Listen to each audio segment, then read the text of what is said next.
El pasado 20 de julio se conoció la lamentable muerte de una joven residente de medicina en una universidad en Bogotá. Catalina Gutiérrez se encontraba realizando sus prácticas en el área de cirugía en una clínica del norte de la ciudad, pero al parecer se quitó la vida. Antes de morir, Catalina dejó a sus compañeros una nota en la que les agradecía por todas las enseñanzas y en la que además les dejó un mensaje de aliento, asegurándoles que ellos sí podían.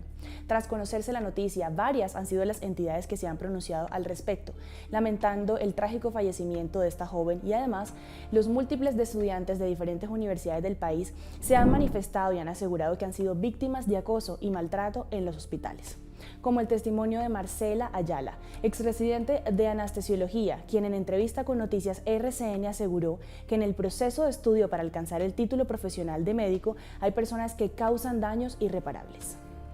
Lastimosamente, ese camino para alcanzar el sueño, hay personas que no quiero decir que son malas personas, pero realmente causan unos daños tan irreparables como el caso de la colega Catalina. Me dicen que no sirvo para nada, que si sucede algo al paciente o que si el servicio se viene abajo o que si hay un error y si el paciente tiene que voltear es culpa suya. Pero este no es el único caso. También conocimos la historia de William, quien vivió traumáticas experiencias durante su residencia de psiquiatría y que hoy quiere compartirnos su testimonio. Hola Karen, buenos días. Paisana también. Eh, Esta noticia me ha tenido consternada y me toca fibras. O sea, esto es como un volver a vivir lo que ella vivió y a mi colega que en paz descanse. Dios que sobre todo ayude a su familia porque esto es traumático, porque ya una vida se fue y los residentes están también traumatizados seguramente y la familia, lo que queda alrededor también de un suicidio. Esa es una situación bastante destructiva de lo que podemos decir, ¿no? Entonces, sí, la verdad es que tengo muchos sentimientos encontrados. William, te pregunto, ¿crees que son más los casos y qué tantas personas crees que ocultan este tipo de situaciones que a raíz de la desafortunada muerte de Catalina han salido a la luz? Claro, son muchos casos. De hecho, yo en mi año de residencia, yo estuve el 2021 al 2022, éramos cuatro residentes y de los cuatro no solamente era el único que vivíamos situaciones de amatoneo, puesto que habían rumores, comentarios en el aire que los desempeños de esos residentes de ese año no eran los mejores y que éramos los residentes problemáticos. ¿Por qué? Porque estábamos pidiendo derechos, pidiendo equidad, justicia, más que todo. Cuando nos pusimos en contacto, tú me compartiste parte de tu testimonio perdón, y me comentaste que hubo muchas experiencias que viviste con tus superiores en ese año de residencia en psiquiatría. Cuéntanos un poco de esa experiencia. En resumidas cuentas, mi experiencia para mí en psiquiatría, los primeros 2 meses de residencia, como yo escribía, me sentía como el psiquiatra, como el jefe de servicio, los profes me tenían cierto grado de aprecio, pero ya de los 2 meses para el 2022, inclusive para acá, eso fue un infierno. Esa es la palabra que yo puedo considerar. Yo me sentía en un infierno porque recibía comentarios microagresivos acerca de mi personalidad, microagresivos inclusive acerca de mi orientación sexual, burlas inclusive porque soy costeño. ¿Cómo es posible que acá en Pereira, en Colombia, aún sigue ese regionalismo marcado en un país que ya hemos vivido violencia por diferencias? Entonces, no solo eso, sino una actitud persecutoria y además eso parecía una inquisición. O sea, yo sentía que esto parecía como en el siglo XVII y eso que estamos hablando de docentes que se consideran algunos ateos y otros agnósticos, pero con unos comportamientos cristianos en perseguir, castigar severamente al estudiante que no cumplía o no se adaptaba a las normas que eran realmente arbitrarias que se imponía esa residencia. Entonces, esta situación para mí fue mentalmente destructiva. Mira, todavía es hoy en día, yo le decía hace unos minutos a una amiga, por mi mente me llega pucha, hice esto, me quiero matar. Pucha, ¿cómo así que le dije esto a este paciente? ¿O cómo así que yo hablé así con esta persona? Me quiero morir. O si yo entro a un trabajo, ya me entra pensamientos constantes, me van a echar, me van a echar, me van a echar. Y seguramente inconscientemente hago algún comportamiento que sea, digamos, negativo. Porque es que inclusive puedo decir, es que la vida del médico en general tampoco es fácil. Es algo similar a lo que vivimos en situaciones también de hostigamiento y que he sido superviviente de otros procesos de matoneo que sabe la universidad, como matoneo por ser homosexual, matoneo que lo vi en el colegio y parte del pregrado, y no descarto el posgrado, pero tampoco lo confirmo, de este tipo de situaciones tan lamentables y que ellos saben, siendo psiquiatras, que un trastorno de estrés postraumático no deja su, digamos, capacidad psíquica similar a como era antes esta persona.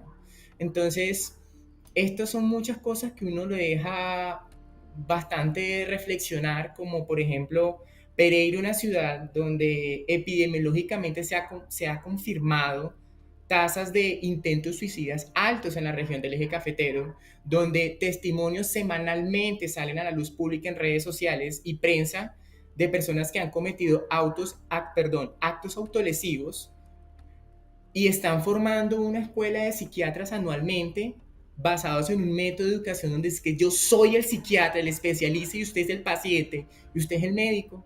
No se puede. Es más, puedo escuchar pacientes, también comunidad LGBTI, que a veces tratan de reservar sus necesidades como comunidad porque saben que pueden haber estigmas de parte de ese trabajador de la salud mental.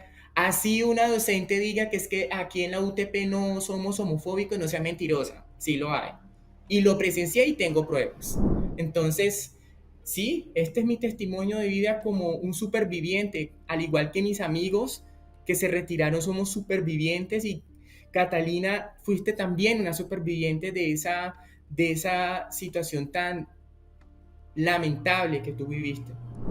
Cuando hablas de esas experiencias que incluso eran como de persecución, ¿a qué te refieres? Porque realmente ellos todo el tiempo tú sentías que te estaban controlando, que eran esas situaciones que se presentaban, que ellos de pronto no encontraban tolerantes y que para ti de pronto eran normales.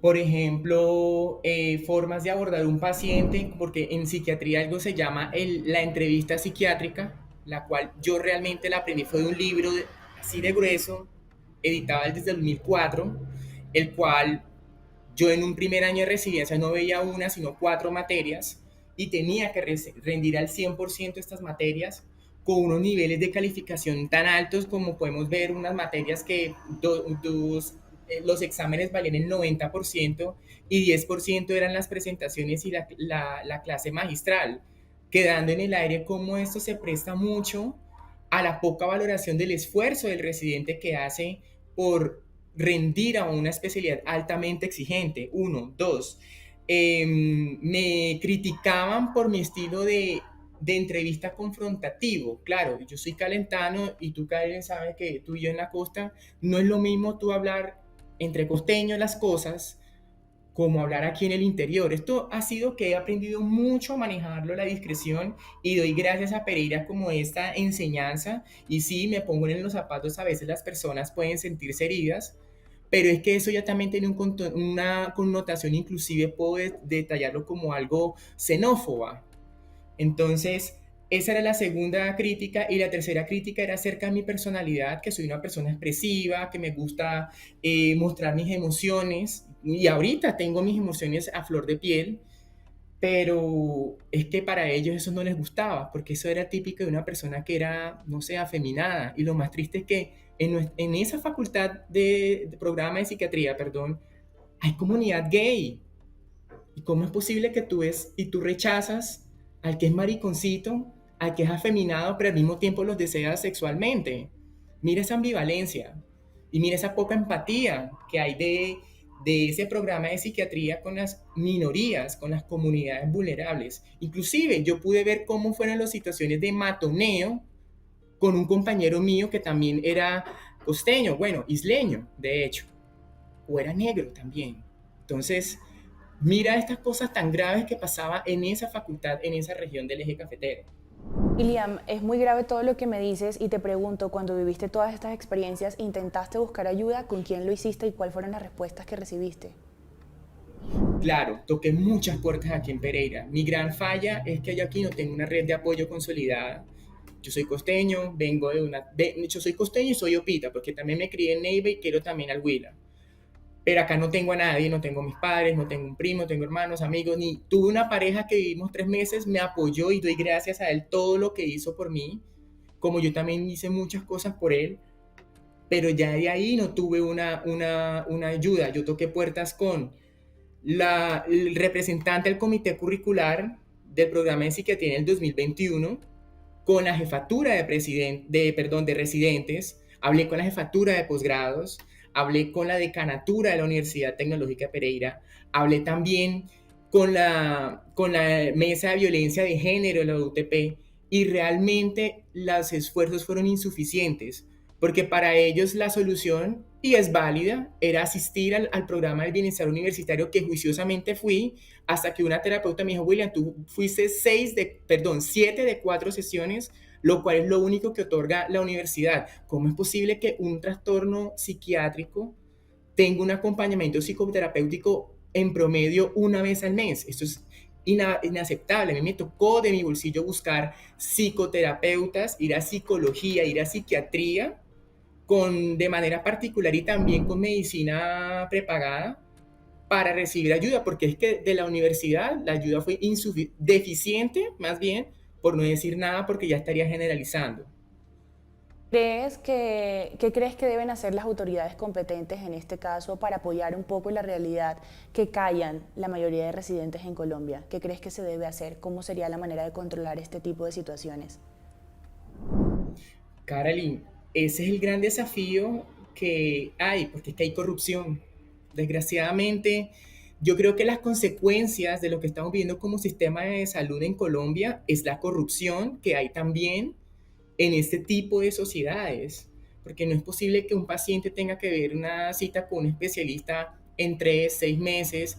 No es posible que cuando llamen al paciente 8 días antes de la cita se la tengan que reprogramar porque ese especialista no está, renunció, o no hay, ya se copó la agenda. O sea, no es posible que hayan inclusive tutelas para que lo vea un especialista a un paciente. O sea, la atención en salud mental aquí, por ejemplo, en el eje cafetero es deficiente. Hay 2 instituciones para hospitalizar acá en Pereira, con estas novedades que les digo, comparativo, por ejemplo, en ciudades como Villavicencio, en el Meta, que tienen 5 unidades mentales, porque saben que allá también hubo una huella del narcotráfico, y las tasas de consumo de sustancias psicoactivas allá es alta. Entonces, esto es un desafío muy grande. Las autoridades lo que tienen que hacer es ponerse pilas, porque es que ya hay un precedente jurídico, ya están los precedentes, ya hay estudiantes de otras facultades, de estas universidades, que ya están denunciando los casos de acoso. El problema es que no están haciendo los procesos disciplinarios debidos en el momento que es. Quieren hacer procesos disciplinarios al estudiante, como en mi caso. Ellos piden que yo reintegre, pero que yo también empiece un proceso disciplinario con el debido proceso según la ley. Pero ¿dónde queda entonces el proceso disciplinario contra los matoneadores? Porque es que también hay matoneadores estudiantes, que es lo más triste. William, volviendo un poco a tu testimonio, eh, ¿en algún punto tuviste algún tipo de afectación de salud por todo lo que Sí, estabas claro, viviendo? ¿Qué? sí. Física y mental. Física, tuvo una enfermedad que se llama un síndrome de Stevens-Johnson, una enfermedad que es una reacción alérgica severa que pasa en 1% de la población mundial. Es una enfermedad rara, es enfermedad que, digamos, en Colombia no se puede manejar. Ya hay evidencia científica cómo se maneja un síndrome de Stevens-Johnson, y es como un paciente quemado. Gracias a las personas, a los profesionales del Hospital General de Neiva, recibí su apoyo y su atención por mi bienestar, pero esta enfermedad me tocó prácticamente rehabilitármela solo. Dios gracias fue tan grande que las consecuencias no fueron nefastas como una ceguera o inclusive la muerte. Y mentales, pues claro, tengo un trastorno de ansiedad y de depresión que yo ya venía luchando hace mucho tiempo, y que yo quería finalizar tratamiento psicofarmacológico, perdón, y me tocó ahorita continuar tratamiento psicofarmacológico, pues porque es que mi ánimo no ha sido el mismo. Puedo decir que hasta soy un superviviente de un trastorno de estrés postraumático. Entonces, Y ellos ya saben los diagnósticos. Yo no sé qué está pasando allá entonces. William, te hago otra pregunta. ¿Crees que en ese proceso de preparación para ustedes como médicos, en ese año de residencia, lo que viven realmente sirve para su preparación? ¿Realmente es un apoyo? ¿Realmente es educativo lo que reciben de los superiores que se encargan pues de educarlos para esta profesión?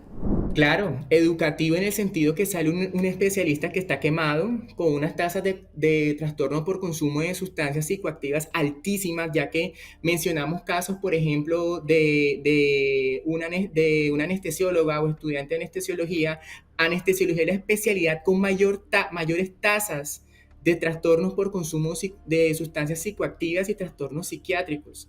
Entonces, esa es la famosa educación, las consecuencias que podemos tener con los especialistas, pero obviamente la letra con sangre no entra. Estos modelos conductistas que son del año 60, de los años 60, años 40, ya están mandados a recoger. Somos seres humanos, nosotros no somos ratas, ni somos los perros de Pavlov para empezar a darle la campanita y la carne al perro para que aprenda a saber cómo es la conducta. No, somos seres humanos. Esto ya son cosas del pasado.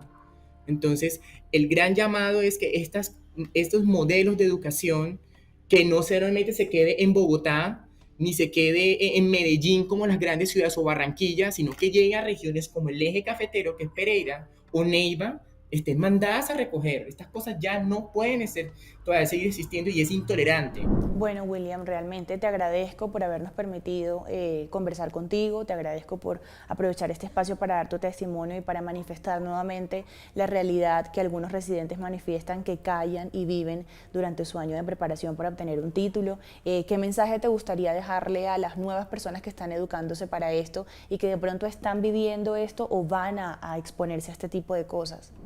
Bueno, Pereira, los nuevos residentes que lleguen, ojalá esto llegue a un cambio. Y si han habido cambios a raíz de esto. Prácticamente yo fui el mártir de esta situación, que estoy vivo y Dios quiera en mi vida no sea afectada a futuro por este tipo de denuncias. Y pues ya saben quién serían los responsables o el responsable de esta situación. Pero yo sé que ya las nuevas generaciones están siendo más humanas con el trato de sus residentes. Pero por favor también los que ya son docentes jóvenes, acuérdense que ustedes también fueron residentes, fueron estudiantes. Y yo escuchaba comentarios ya de especialistas, ya entiendo por qué mi profe se ponía brava conmigo. O ya entiendo, no, Mike, o sea, perdóname decirlo así, pero es que somos generaciones distintas. Ya son pelados ya de 20 años que han vivido cosas muy distintas a lo que vimos yo ahora que tengo 34 años. O son regiones totalmente distintas, es comprender eso. Entonces, mi gran mensaje es no se queden callados. Si la vaina sigue, denuncien. Ya aquí hay un precedente y ya no hay uno, varios. Que no se queden en murales, en recordatorios, sino en lo que ya hay que poner precedentes también y empezar a mover a esas instituciones como vengan, actúen. Bueno, William, no, nuevamente gracias a ti por atreverte a decir tu verdad, a que nos cuentes un poco de lo que viviste, de tu experiencia y bueno, esperemos que dentro de lo legal se pueda hacer justicia y que tú sigas recuperándote en lo que necesites. Hombre, Dios, Karel, muchísimas gracias por tu deseo.